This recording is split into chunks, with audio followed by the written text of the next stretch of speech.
games, and they'd find a new game, they'd play it, and they'd rush back to the lab and say, we can do this better. And, 6 months later, there's a better version of the game. 3 months later. And so in Japan, they started off with a simple maze game where you just sort of traveled around. Actually, Atari did this too. Atari followed the same sequence. There was one game, I forget what it was called, but all you did was try, it was like a puzzle. You had a maze that you had to figure out how to get through, and that's all it was. And then the next one introduced basically the idea of the dots and the competitor, only it was a little different. It was a car game where there was one car out to hit you, and another car, and you were a car, and you had to eat up all the dots, only we didn't say eat, you had to traverse all the dots.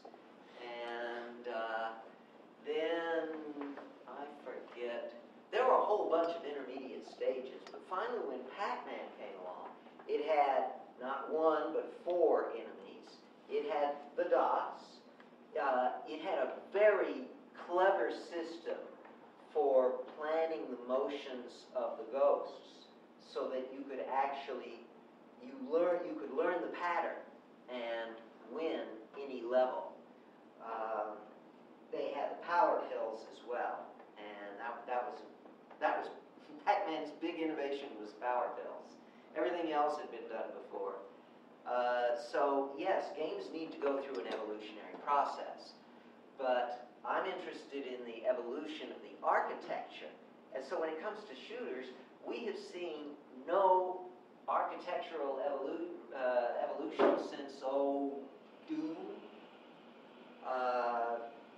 As far as the shooters go, same thing goes for a lot of the other designs. It's pretty much the same basic architecture over and over, and what we should be doing is coming up with new architectures.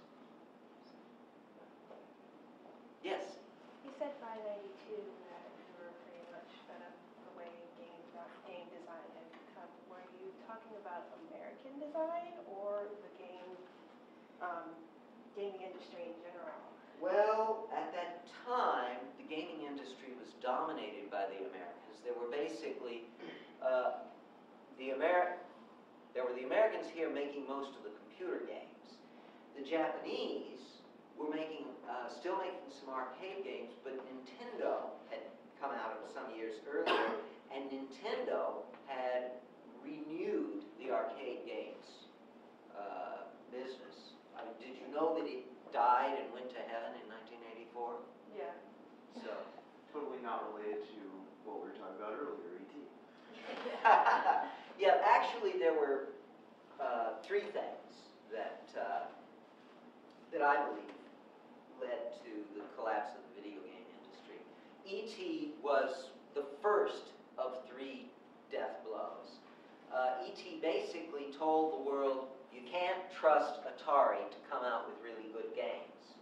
And so previously, all the Atari games had been pretty good. So you could just blindly select an Atari game and be pretty sure you'd get a good game out of it. But with E.T., it became obvious you can't even trust Atari. So people would wait to get the word from reviewers before they buy an Atari game. That was the first death blow. Second death blow was the development of, I'll call them special interest games. Mm-hmm. Pornography comes to the Atari 2600. I have some screenshots of a game called Custer's Revenge. That is, have you guys seen it? Yeah. Okay. It is absolutely hilarious. But the game did enormous damage to the industry because you see, the parents then as now were worried about their kids spending all their time in front of the TV. They'd say, hey, get outside, get some fresh air, steal a car, something wholesome. And so there was a lot of worry, a lot of opposition to video games. and there wasn't a whole generation of people who'd been playing games since they were kids. And so games had a really bad reputation, and Atari's big push was the family game, you know, that all of us could play together. And by the way, have you guys ever played the 4-player Atari basketball game? That is something really special. That was only on the Atari 800 though.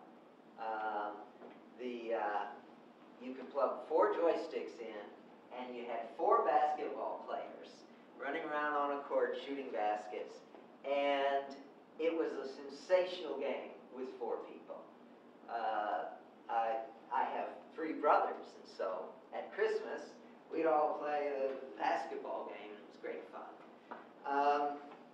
But anyway, Atari was pushing this whole family game idea, and the pornographic games just blew that completely out of the water. They got a huge amount of press, and all of the anti-video games people were saying, "See, we told you so, these things are just bad for kids." And so parents started cutting back even more, and basically, well, that pretty well killed the video games industry. However, the real knockout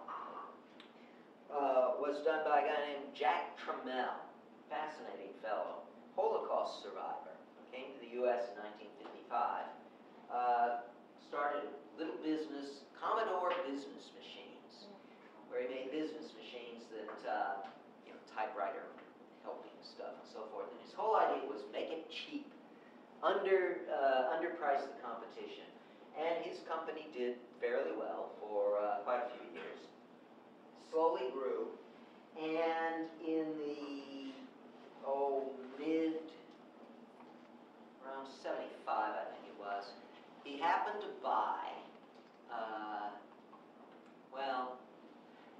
he decided to go into the personal computer business because he thought these would be business machines, and he made something called the Commodore PET.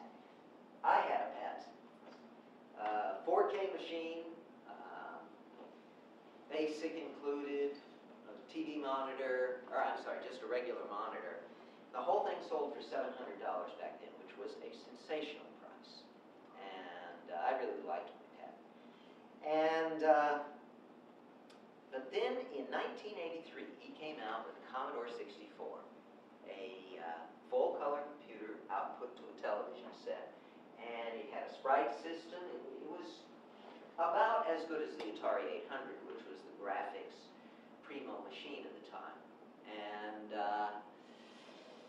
he sold it at something like half the price of the Atari 800.